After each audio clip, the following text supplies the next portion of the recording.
Straight left. However, just beyond those hills, the landscape was transformed to create some of the key scenes for the epic 10-hour miniseries The Pacific. HBO Films gave me an exclusive tour of this extraordinary set, which included a look at some of the goings-on off-camera. The Pacific required authentic military uniforms from the 1940s, and from what we saw, the wardrobe department had that well covered, all the way down to the dog tags made to the exact specifications of the originals. Looking at some of the extras on set, the makeup team was also kept busy. Don't worry, that guy survived. Now, every soldier you'll see in the Pacific will not only be dressed the part, but they'll be armed with the appropriate World War II weaponry. And as we discovered at the on-set armoury, many of the weapons you'll see in the miniseries are in fact the real thing. We have track and non-track. Practical weapon will fire and non-track will not fire. Anyone requiring use of these weapons for the film was required to sign in for them using special ID cards, which meant no loose cannons on set and no missing weapons at the end of the day. Vehicles used in filming, from jeeps, trucks, amphibious vehicles and even Sherman tanks, were sourced locally from collectors and clubs. And what they couldn't find, they built themselves.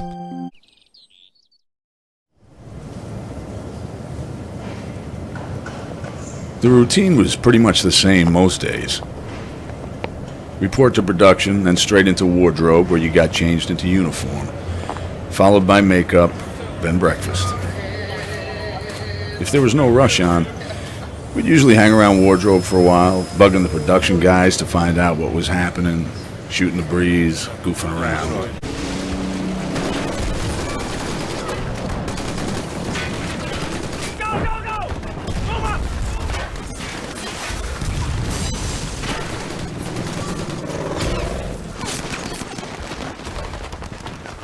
This is our Peleliu Beach set, which is up in far north Queensland at a location called Rocky Point. This end of our Peleliu Beach landing is where Lecky comes ashore in his Amtrak, and Lecky has to land on a very heavily coralled area of beach, which is accurate to history. You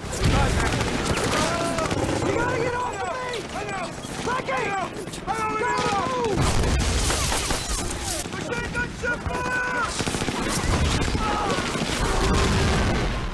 The other end of the beach is what we call the sledge end of the beach, which is much, much sandier, much less coral, in fact.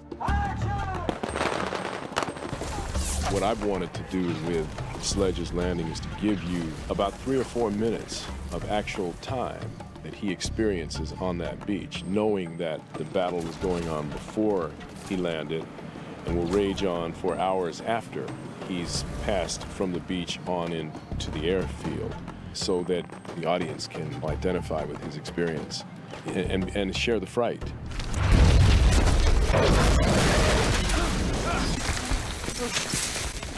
Let's, goddammit, you gotta get your ass out of that hole right now! Move it!